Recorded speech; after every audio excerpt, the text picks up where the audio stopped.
Okay, so hi everybody. I'm not sure how many people are there. It's kind of weird to be doing a panel this way, but welcome to the Assistive Technology panel. The purpose of this, I'm going to talk a little bit about what we're going to do. Read the description to start with. What's the latest and upcoming technology to expand human senses and abilities? It's too easy to bring the technology of the past to stories of the future. So what can we do right now to assist those with disabilities? Where are we going with this in the future? And what are the implications for those without disabilities? And I'd like to also tie it back in to reading and writing speculative fiction, because that's, kind of what we're at here. So I want to start by having the panelists introduce themselves, and please, say your name, what you're about, and what your relationship is to assistive technology and fiction. Shari, could you start? So my name is Shari. I write as SNRly. I primarily write fantasy for young adults. And I have a connective tissue disorder, and so my hands don't always work properly, and it's kind of like having a repetitive motion injury, only it never ever goes away. And so I primarily write using voice recognition, and I've become kind of the disability expert or accessibility expert at my one of my jobs. I'm a freelance technical writer, and I'm working for a public school, and I'm helping them make their website more accessible. And it's one of those things where once you start seeing accessibility and inaccessibility, you can't stop. So it's like you open the door and it's all there, and those doors aren't closing ever again. So this is an issue that's important to me, both because I have a disability and I have friends who have disabilities, but also because, I feel that this is something that we as a society could do better for, everyone who has Mic off. disabilities of Mic any kind. feedback off.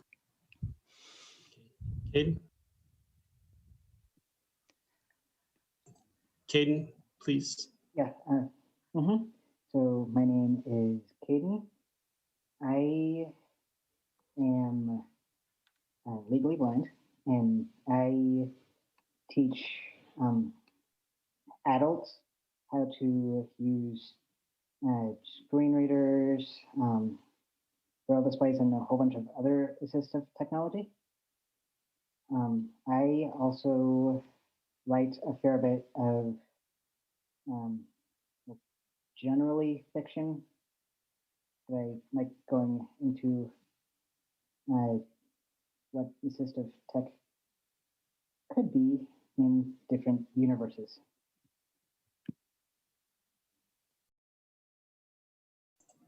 All right, and I, Tyler Tork, write fiction and nonfiction. My latest publication is a steampunk intrigue mystery, The Deep End, which has, stabby poisonous things. And so I have fun with that. But I also work professionally in software development. And I, like Shari, have of late been dealing with accessibility issues with websites and with other software.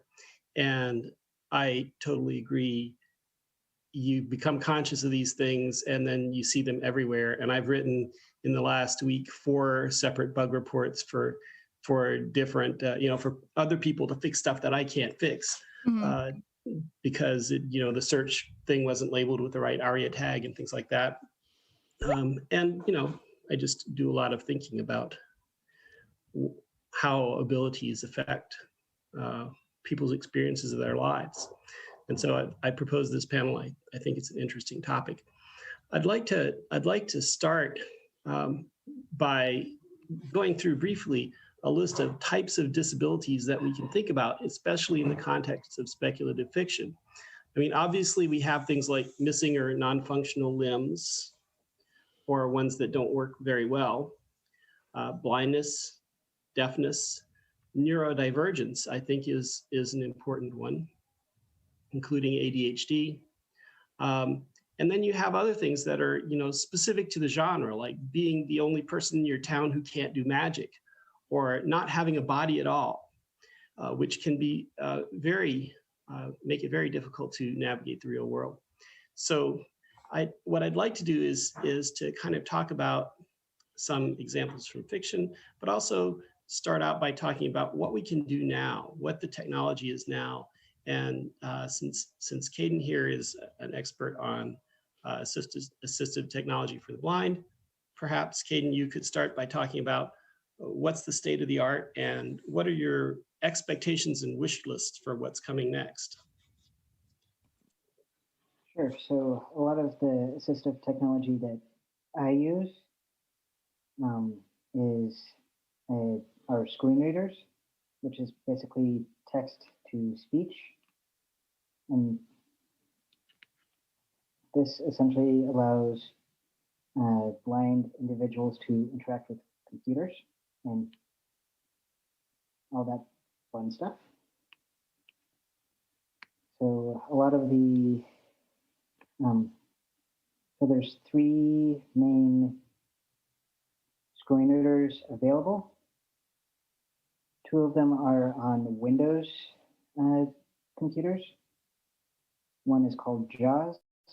The other one's called Non-Visual Desktop Access.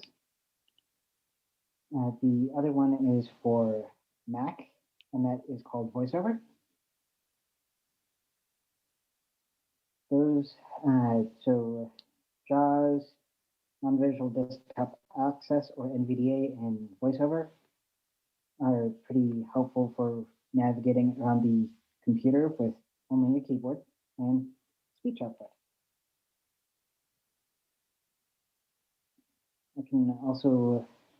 It's also possible to connect like a little Braille computer to like a desktop or laptop computer and have it sync with the screen reading software, and whatever the screen reader says pops up in Braille. So so these screen readers can usually read all the text on websites or the different icons on a desktop. One thing that it usually cannot do is read any sort of graphics or images unless there's alternative tagging on those so that the screen reader can pick up on those. But something on my wish list is having a built-in AI component to these screen reading softwares so that it'll tell me more about what the image is, and so that I can put images. Sorry, is that a thing that exists, or is that something you'd like to have? It currently does not exist, but I wish it did. You know, I've seen cases where, for instance, you get on Facebook or whatever, and there's a picture and it says, so this picture might contain blah, blah, and blah. So it seems like some of the stuff is already there, but it's maybe not hooked up yet.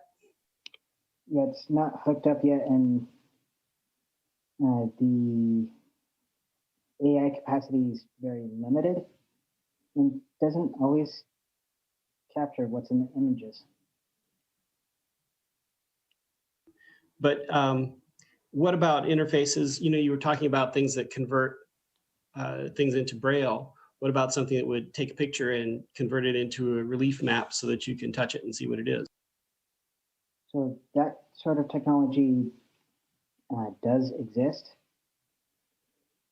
but a lot of the time it's very still being tested, and it still takes a lot of time to capture the image. Usually I have to have someone who's sighted mark up the image so that it can be printed out in a tactile format.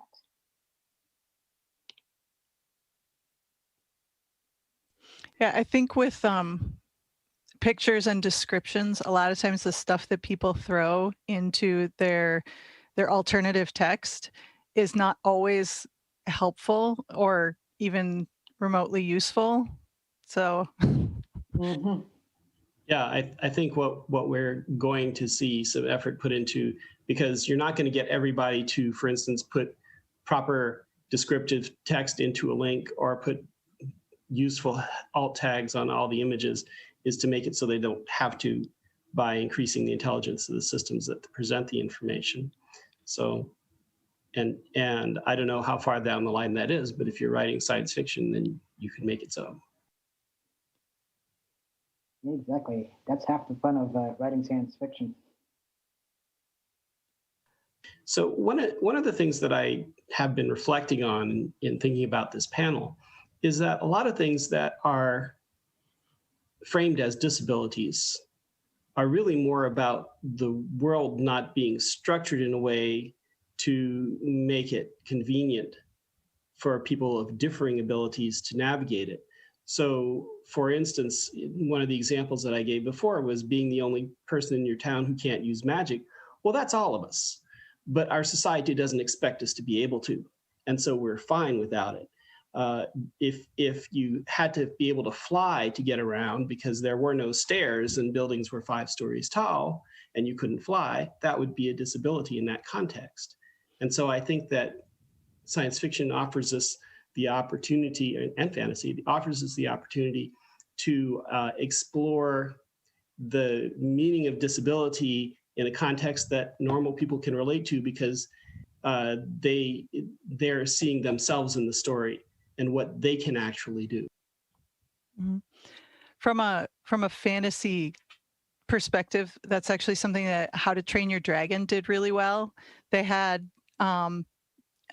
having a missing limb in the Viking culture of How to Train Your Dragon isn't really disabling, because it's around. People have this, and you know, they have uh, equipment, and nobody thinks it's odd that Gabber has his giant wall of different prosthetics he can use depending on what he's going out to do at the time. And so while yes, it's a differing ability, their culture has adapted so that they can work within it. Yeah, they probably still have the issues of phantom pain and that kind of thing, but it doesn't stop them from doing the things that everybody else in their culture does. So their culture has managed to adapt to include all of those different abilities. Sherry, well, either of you really, I wonder if there are some other examples from media or from fiction where you've seen something done well, or you've seen something that really looked stupid and you'd like to encourage people to avoid it.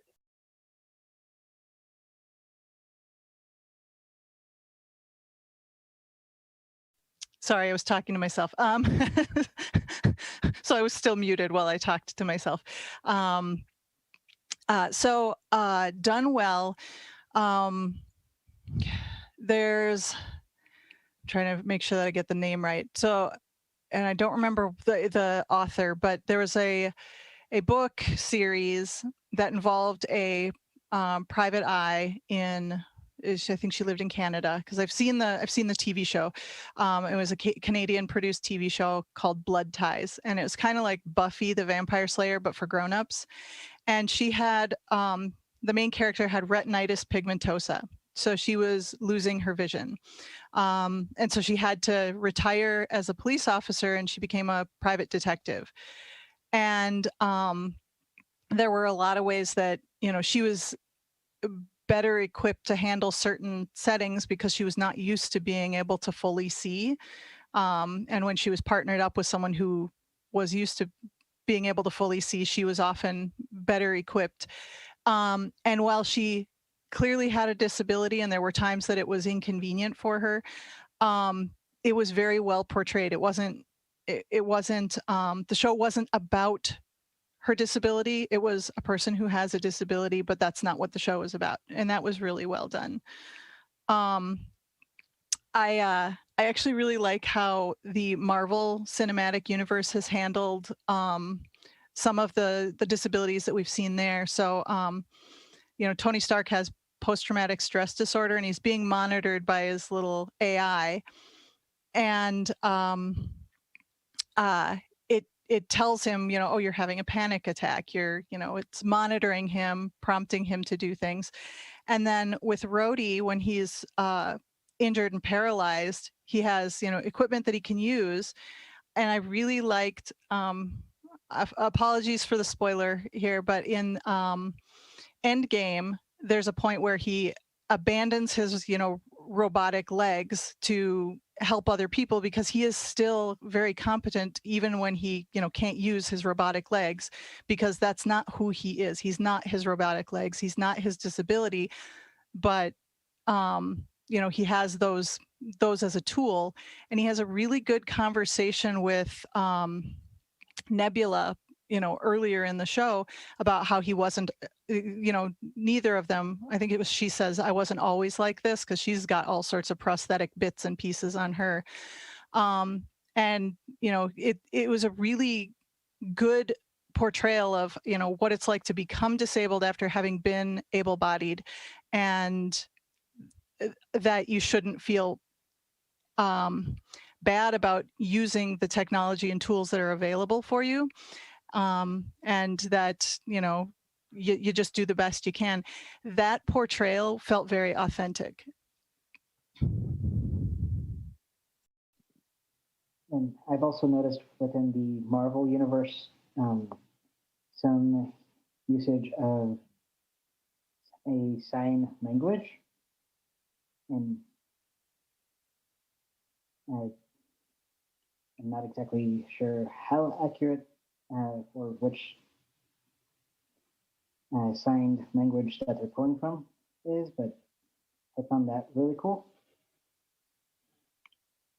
I have also seen, at least in regards to some characters who are blind, use super hearing, and technically that's not super accurate, but at least with a lot of blind people, we are tuned a little bit more into our hearing, so I think it just comes off as super hearing, and that gets conveyed in there. And I'm sorry, are you complaining about super hearing? A little bit, because it's not always accurate. I just have regular hearing. But Well, some of the other things that I've seen, at least in science fiction, have been the use of Braille in coding AI and being able to do it a lot quicker. Because some of the technology that blind folks use, you can turn up the speed of our screen reader to about 500 words a minute and just fly through everything.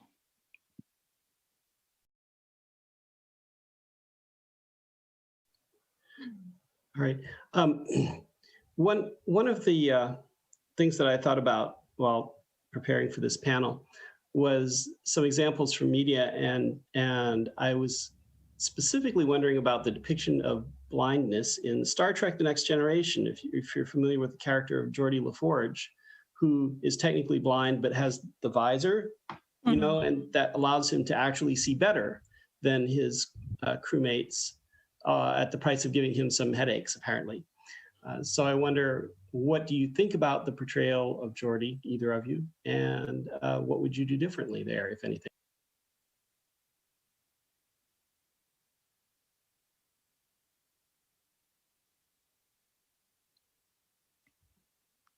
Caden, do you want to lead off on this one? I haven't seen a whole bunch of Star Trek, unfortunately. Well, it doesn't seem to get in his way at all. But of course, the assistive technology is so good that it's fully as good as if he were regular sighted. He does eventually, we find out much later, spoiler alert, get cured. And this is one of the things that, Shari, you mentioned as something that bugged you in depictions of disability. And I wonder if you could elaborate on that. Yeah, sure. A quick note on Geordie. I really liked seeing a futuristic show where there was a person who had a, very clearly, I mean, he obviously had a disability. It was right there on his face because the visor was right there where you could see it. And there were a couple episodes where someone took it away, whether he was incapacitated or taken hostage or whatever, and they'd take it away.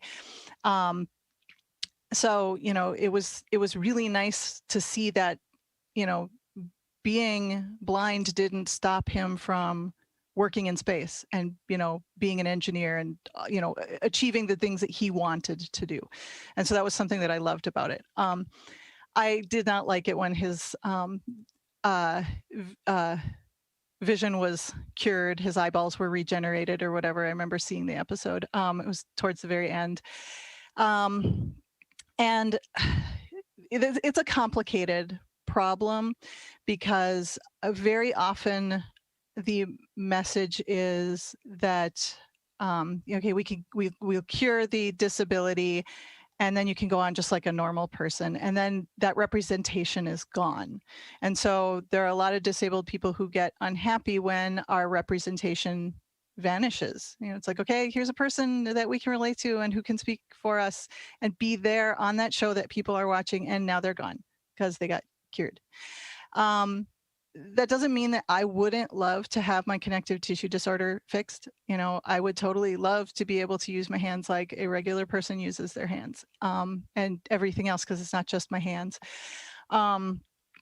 So, I can understand that where a writer might be like, oh, well, obviously a person with a disability is going to want to get cured. And so if it's available, we should do that. The problem is that so many books and shows and things cure the disability and then the representation is gone and we're not there anymore. It's like, oh, I'm only valuable if I'm curable. And most of us with disabilities in our current world aren't curable. There are things that we're going to have to live with. And so we want to see ourselves in fiction and movies and things.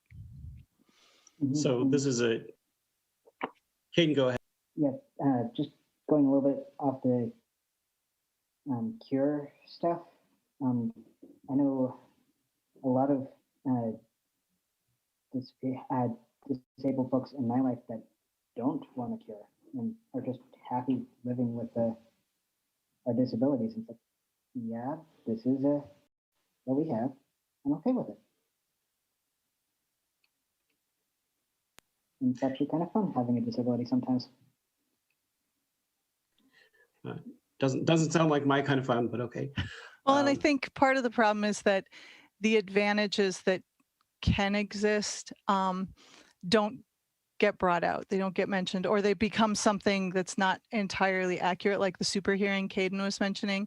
Yeah, it's not super hearing. It's that because they're not relying on their sight, they can pick apart sound in a way that the rest of us can't, the way that we tend to pick apart visual things. So like a song, they might be able to understand the texture of it in a way that someone who just relies so much on their sight can't.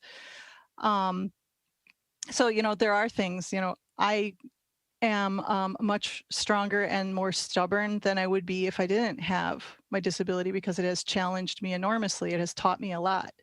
And yeah, there are people who wouldn't want to be cured or fixed because they're not, it's not a fixing. It's just, this is the way they are. And so some people don't want that. And that's something that doesn't occur to people, that, somebody maybe doesn't want that disability or difference changed. Yeah, I think this is especially the case with neurodivergence, where they're living in a society where things are structured for a particular type of cognition to be most successful. And it's not that there's anything wrong with them. And it's not like they can't use their minds effectively. It's just that it's hard to deal with this situation they find themselves in. And it would be nice if we were more flexible about the types of situations and how people get along. I mean, for myself, I'm fairly ADHD. I have 20 browser tabs open at any given time, and if something takes longer than 7 seconds, then my attention is on something else, and I might or might not come back to the previous thing. And for me, a real life-saving technology has been my iPhone, where I can say, "Hey Siri, at 11:30, remind me to call my editor," which I actually have to do, and that's all it takes. And then I don't have to think about it again. I can, focus on whatever I need to focus on. And so it's stuff like that where helping people navigate the world as it is makes it not really that big a problem. Mm-hmm.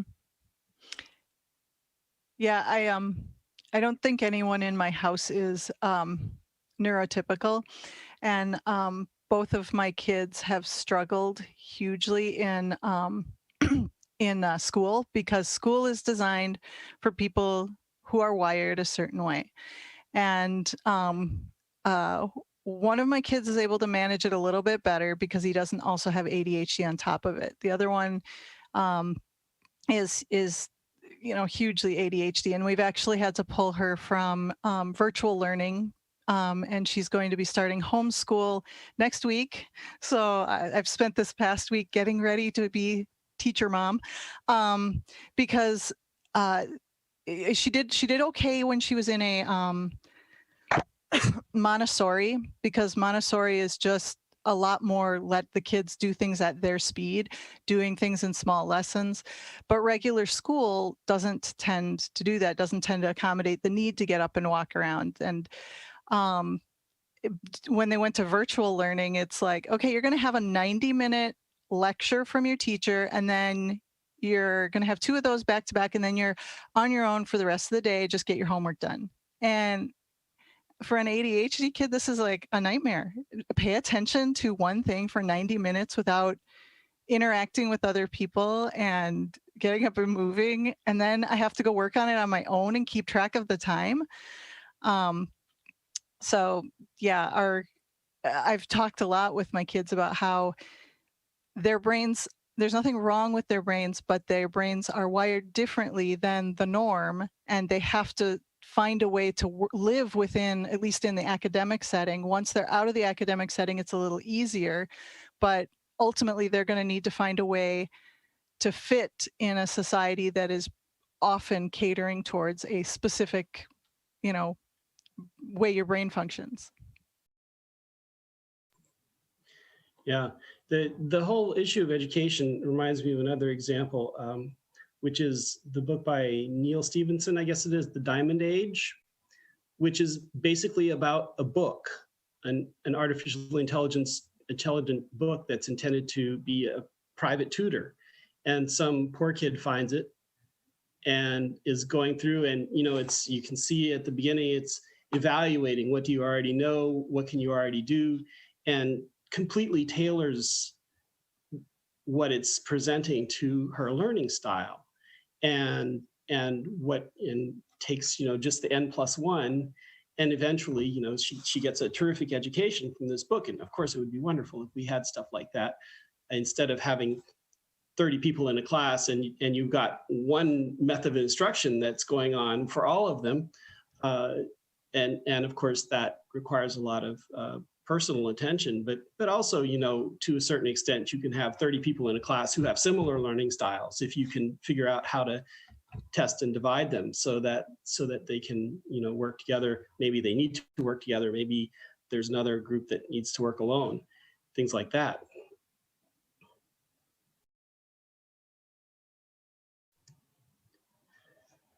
Caden, you've been quiet, and I wonder if you have any thoughts on any of this stuff that's been going on. Yeah, at least for some of the education pieces, for at least myself, getting my hands on some art supplies and making 3D representations of. A little louder, can you talk?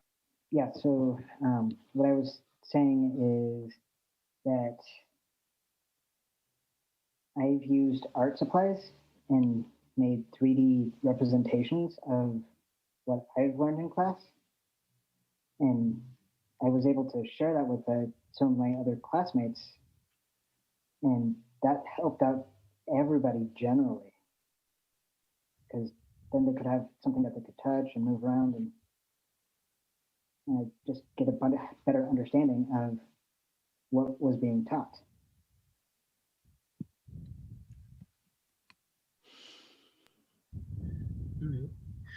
One of the things that I've been thinking about too is depictions in the media of things that are actually not really very easy to use, even for people that we would call normal. You know, things like, for instance, I think the first time I saw it was in Minority Report, the giant display where you move things around and you're looking here and you're looking there and you can go swoop and everything changes. And that seems rather error prone, as we've seen, because someone comes up and everything collapses. But also because it's tiring to stand there and be waving your arms around like that.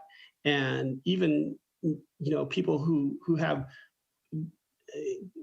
good stamina and fine motor control and all the other things that you need for that are going to get tired of doing it in about 15 minutes. And so, I mean, they'll have great upper arm strength, but but it's not really that convenient. And I think a lot of times, especially in TV and film, that style over substance thing happens where they haven't really thought it through, or they might have thought it through, because I'm sure the actors are experiencing when they're shooting the scenes, for instance, but it doesn't matter because they just need it to look cool. And I wonder if there's some examples of that people want to bring out. I'm sure there are examples, because that sounds like something I've seen. And I agree that it's, especially in film, that there's definitely a tendency to go, oh, this looks really cool, we should do this, with no thought regarding how hard it's going to be to maintain this is what I do all day, as I wave my arms around all day. And what that's going to do to the body and who can actually use that technology. I'm trying to think of some others, because that is actually a really good one. And you see things sort of like that elsewhere. Iron Man uses some similar stuff, but his is almost like it's like an improvement over it, because there's less arm waving. There might be I want to expand this piece, and so his hand movements are very much like the movements you would use on a tablet or a phone to zoom in or zoom out, but he's mostly dictating to his AI, I want to see that portion. I want to expand that. Okay, explode that. He's not having to wave his arms around. So it's almost an improvement on, or it is an improvement on the Minority Report version. But, oh gosh, I can't think of any. Well, there are actually some other computer displays that I've seen that struck me as impractical, like the large tabletop. And so you're standing here, you're at an angle to it, and if there's any light, it's going to reflect off it, and that's going to be bad. But also, if there's something way over here that you need, you're leaning over the table. And so there's mainly, only a small area that you can actually use, practically speaking. And the whole angle of view thing too is going to make things over there be smaller, and so it's going to be a problem if there's text, that sort of thing. I don't know if there's some other non-computer display examples, but of course voice recognition, as you were talking about with Tony Stark, is also a problematic area, because even if you're talking to another person who presumably has all the mental equipment they need to understand you, misunderstandings can easily occur, and especially if it's noisy. And so when that's your main interface, that's a key weakness of the system, is that it's not going to always work. And certainly, again, with my phone, I can talk to it here because I'm in a quiet room. But if I'm in my car or something like that, I basically have to shout for it to understand me. And sometimes that works. Yes. I think a lot of times voice recognition software is depicted, really, really inaccurately. When I first started using it, it was, I think, 2000. So I think I've been using it for 21 years now. And I had to be in a specific room in my house where I had trained the equipment to recognize me with those acoustics. I had to use a specific microphone on my head in a specific way. And, learning how to use it was not intuitive because I was a writer. I thought with my fingers. I didn't think about each and every word. They just came out. And so I had to change the way I thought, change the way I wrote. And then enunciation is super important. And then even with all of that and with training with a software that learns your voice like Dragon does, it's not perfect. I think 98% is pretty good, but you're still going to end up with things where it's like, ooh, I have to reread everything I write to make sure it's pretty good with the homonyms now. But every once in a while, I'll be like, oh, what was that? And I'll plug my ears and reread it out loud to try to figure out what it was that it thought I said from what I actually said. When I first started using it, I was lamenting the fact that I could no longer go places and write. So I couldn't go, to the mall and people watch. And my friends were like, oh no, we should make you a helmet that, has the microphone in it and you could just, go to the mall, put on your helmet. I'm like, oh yeah, because that wouldn't look weird. And they're like, yes, it's going to be a silver helmet and you're going to have to wear a silver matching suit because that's just, fashion. And it's going to plug in on top. and at that point we weren't doing wireless. So like, it's going to jack into the front because you go to the mall and you're going to sit down and you're going to jack into the front and you're going to talk to your computer. I'm like, yeah. And I would get arrested and look completely crazy. But I like so, that plan. I might steal that idea from you. Yes. But so, a lot of times voice recognition is portrayed as being 100% accurate when really it's got some autocorrect issues.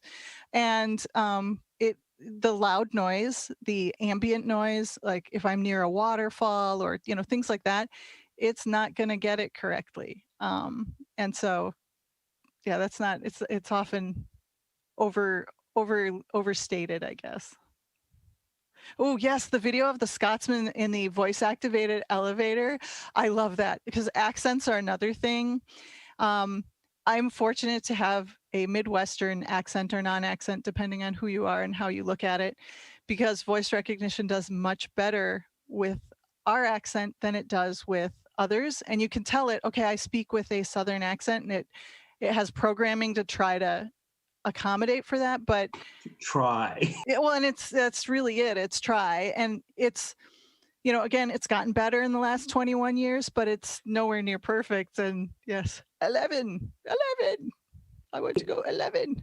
Yeah, and it probably is not going to get perfect because you've got us who've been evolving for hundreds of thousands of years to understand language, and we make mistakes. And we, encounter people with weird accents that we can't understand, sometimes on a British TV show. And so they're speaking English, allegedly, but I turn on subtitles. So yeah, it's an issue. It's an issue. So with my screen reading software, I actually cannot understand the American accent. Speaking of accents, so I usually have to change which English accent I go with because my brain does not work with American English. I'm trying to use my computer. I'm not sure what it is exactly, but it seems like the American accent is less crisp than most of the variants of British, and it's harder to distinguish the sounds. It is, and American English has vowels that go all over the place. Yeah, that's true. Caden, I'm curious. I know that the first couple times I heard screen readers, they lacked a lot of the inflection. So it was read, you know, in a very kind of flat tone. Has that improved? Yes, it has improved to the point where it'll have inflections when it's reading something. Like it'll go The right up. inflections? Yeah, it'll go up in pitch when there's a question mark at the end of a word. Instead of just saying specific word and then question mark. And screen readers are starting to sound a little bit more human and less robotic. Hooray! That's wonderful. Okay. One of the earlier examples I've thought of from TV for disability depicted positively is the $6 Million Man, who's better, stronger, and faster. Perhaps not plausibly so, but still, I think that was the first amputee hero of a TV show.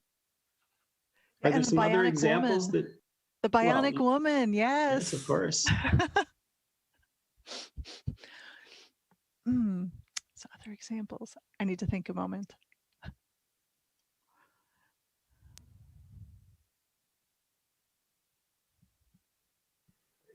I wanted to, while you're thinking, if I could talk some more without distracting you.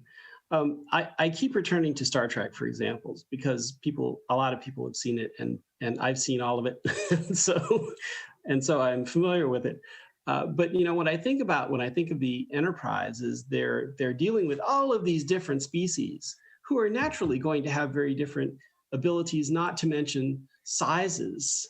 And so when you look at the Federation starship as depicted on these, it doesn't seem to be all that accommodating. I mean, yes, they have flat floors and they have roomy turbo lifts, but if an entity were quite large, it couldn't navigate the corridors. If it were quite small, it couldn't reach things. If it needed to fly to get around, there's no place to fly. And so this is an example where, yes, in theory, they're very, broad-minded and accommodating and welcoming difference, but in fact, they're building their things in such a way that the environment selects the crew rather than the crew guiding the environment.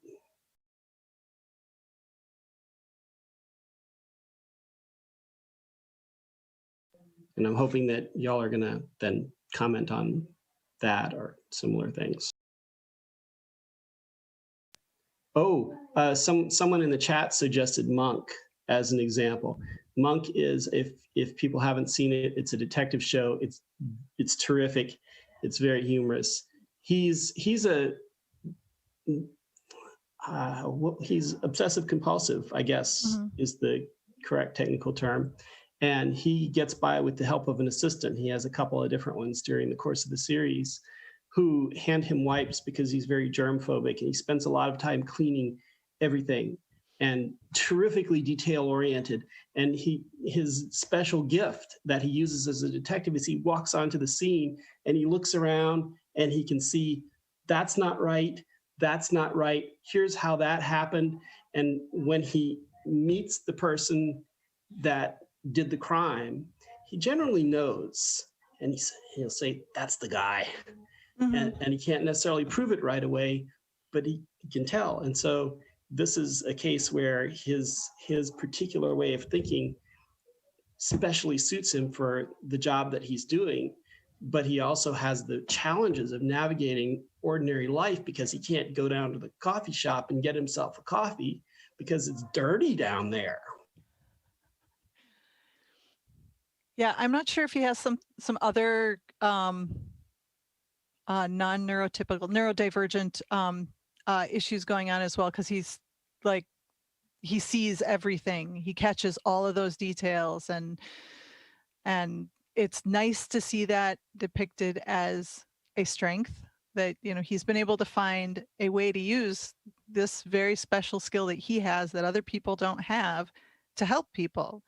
And it's while, you know, the germphobe thing is occasionally a joke or used as a joke, there's a lot about his particular needs that are not treated as a joke. There are comedic things, he does funny things, but they're not making fun of the disability. Yeah, mostly the joke is on someone else because what he's doing is extremely inconvenient to somebody else, but this is how he has to do it. He Mhm. has to touch every parking meter as he walks past Yeah. or whatever it is.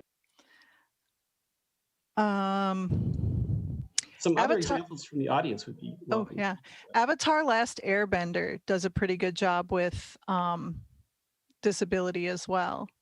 We've got, I don't know if either of you have seen it, but Toph, who's blind, and her magic, her bending, earth bending, doesn't cure her or make her not blind. So there are times when she's like in water, she's like, I can't see this. And when she's first walks in sand, she's like, it's like walking in a bowl of pudding. She can't really see anything clearly at first.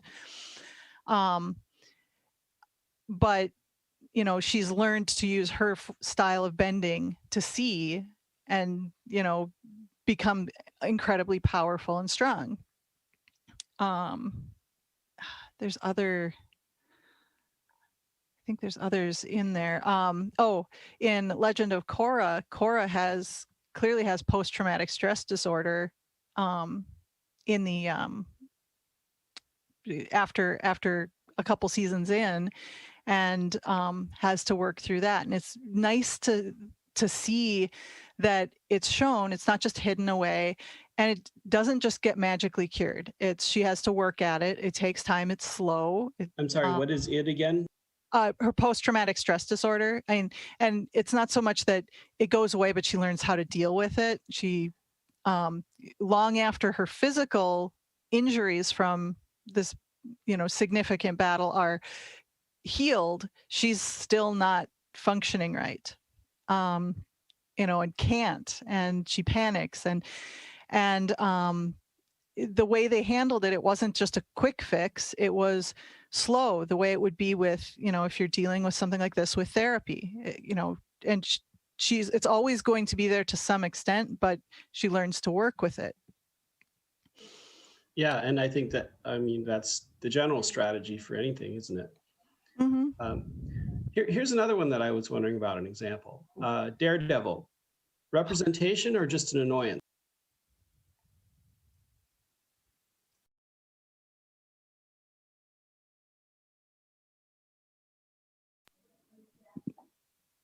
No comment?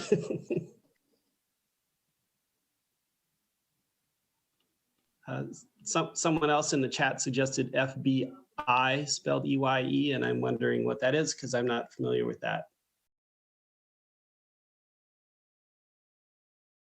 I'm not familiar with that one either, and I admit I haven't seen Daredevil. I haven't seen Daredevil either.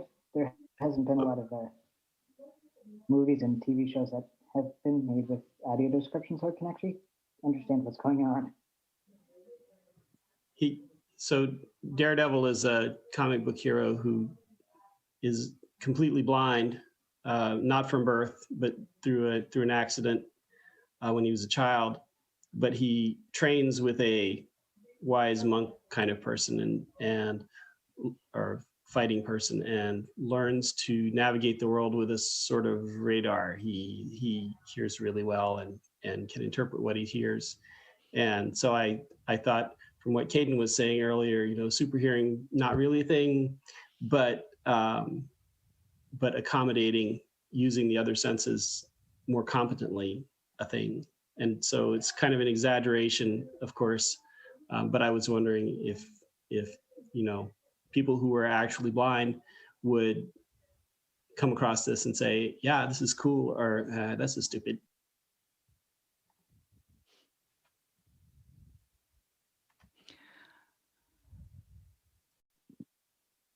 I do not know enough to give a good answer. All right, well, what are some other examples or wish list items or whatever you want to talk about in the general area? Examples of accessible tech used well, things you would have done differently, things that particularly bug you.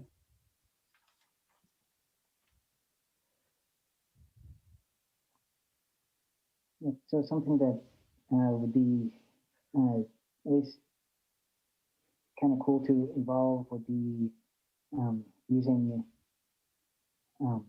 like different screens that would vibrate when you place your hand on different parts to kind of give a little bit more of a tactile image of what's being displayed on the screen. So it's just vibration. You can basically feel images on the screen based on what parts are vibrating. There are a lot of technologies that might have evolved as assistive technologies that would also help other people. There's for instance, I mean, if someone's unable to communicate at all, one of the areas of research is to read what's going on in their brains. You put electrodes on them and they can get some information out that way. And I'm thinking, well, I'd like to be able to get some information out that way and be able to use my computer with just thinking about it, or turn the lights off because I want it dark and I don't want it to cross the room. And so I'm wondering if there's some other examples of that either of you can think of, or that the audience can suggest. And there I see there's also a comment that Elizabeth Moon handles PTSD sensitively in military SF novels, which I agree with.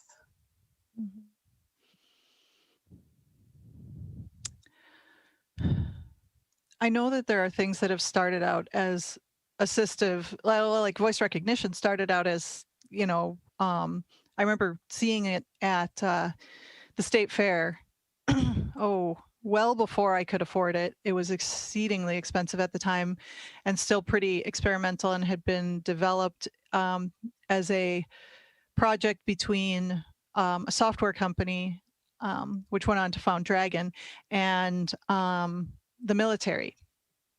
And so it was extremely expensive, which is unfortunately the case for a lot of adaptive equipment and technology, is that it starts out extremely expensive, but then once it becomes something that's used for general use, the cost comes down.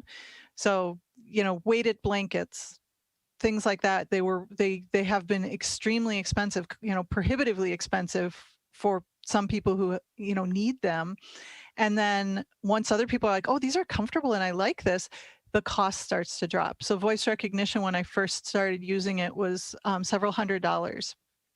And now I can get, a new version of Dragon for like $60 that works better than what I started with. So, and that's actually to our advantage when things that started out as assistive technology become more widely adopted, because it makes it affordable for people who need it. But who's going to pay for that? If I have a disability and I can't work full time, which is my current situation, I don't have the money for a $1,000 computer program. And this is often the case, not always, but often the case for people with disabilities, is that, insurance isn't going to cover this equipment. They may not have the money, and yet it's so freaking expensive. It should be covered, of course. Yeah. Wheelchairs and prosthetics. You see a lot of times, there'll be like a high school robotics team made this kid a wheelchair because, their insurance wouldn't cover it. And it's pitched as a heartwarming story, but it's actually, we live in a dystopia. Or where someone 3D printed the prosthetic arm. Yes. Mm-hmm. We are seeing some neat stuff with robotics that I don't think started. I'm not sure how, I'm not sure what the origin was for some of these robotics, but there's a pianist whose first name I cannot pronounce. Last name is Martins. He's, I think, in his 80s, and brilliant pianist, and had several injuries and illnesses that caused his hands to basically be paralyzed. And somebody made him bionic gloves, and he can play the piano. And there's a video of him playing the piano, and it is both heartwarming and heartbreaking because he's crying because this is the first time he's been able to play the piano in like 10 years. And it's beautiful that was someone was able to give that back to him.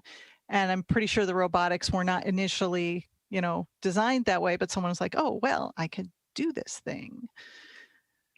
Yeah, and of course another example that I was thinking of was I can't remember the name of it. The movie with the giant puffy robot who was designed as a home care assistant.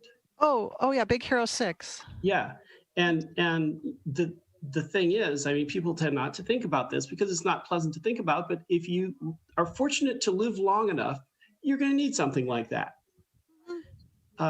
And so they'll make fun of things. Some of the things that you see, like on the commercial stations where they're saying, here's your kitchen gadget that you put an egg in, and you close the cover, and it peels the egg for you. Yippee! And people say, I can peel an egg. Oh, well, gosh. Yes, you have 2 functional hands. You can easily peel an egg. Not everybody is so fortunate. We're down to a few minutes, and so I guess I'd want to have any last thoughts or any are folk songs in bounds for this panel? Yes, folk songs are in bounds. They Spoke with Their Hands by Cat Faber is lovely. I'm not familiar with it, but people could look it up. Something that is technically classified under assistive tech that is very mainstream nowadays is closed captioning. Oh, yeah. I use it all the time, and I can hear just fine. And it's actually spread to more and more channels and shows and all that fun stuff. My kids always watch stuff with the closed captioning on. It's like our TV is defaulted to that at all times. And there'll be times where we're watching something with someone, they're like, why is the closed captioning on? It's like, well, because the kids like it on. If you miss something that someone said or, whatever, they just like it. And it doesn't bother us. It's fine. It's good. Let's just get used to having it there because then it's accessible to other people. Okay. All right. Well, I wanted to wrap up, take a couple minutes at the end here to thank the panelists, thank the audience for attending and for your comments in the chat. I wanted to mention some other events that are coming up that you might want to think about attending. There's, of course, it's on YouTube, Discord, Twitch, and Zoom. You've probably all been to the website. That's why you're here. Don't forget the charity auction because we don't have a physical venue. You can't wander through the auction like you could. Don't forget the Girl Scout cookies because we don't have a physical venue. The Girl Scouts who you normally set up a table don't have that option. And so please help sponsor what I feel is a very worthy organization. There are readings coming up at 1:30. Shari has a reading at 6:30. I have a reading. Of course, these are pre-recorded, and so they're just going to suddenly magically appear, and I don't have to do anything, which is nice. I like not having to do anything. We have also panels at 6:30, or not, sorry, at 10 p.m. I'm going to be talking about, and Shari also is going to be talking about writing craft, world building, hard versus soft. If you liked us here, I hope you'd like us there. And I'm looking forward to next year where I hope we can all meet in person. Oh, yes. Once again. That would be lovely. Any final thoughts from anyone before we say goodbye? Otherwise, John's going to cut us off. Stay healthy. I'd like to be able to see everybody next year. Okay. Again, thanks. And John, I guess we can wrap it up.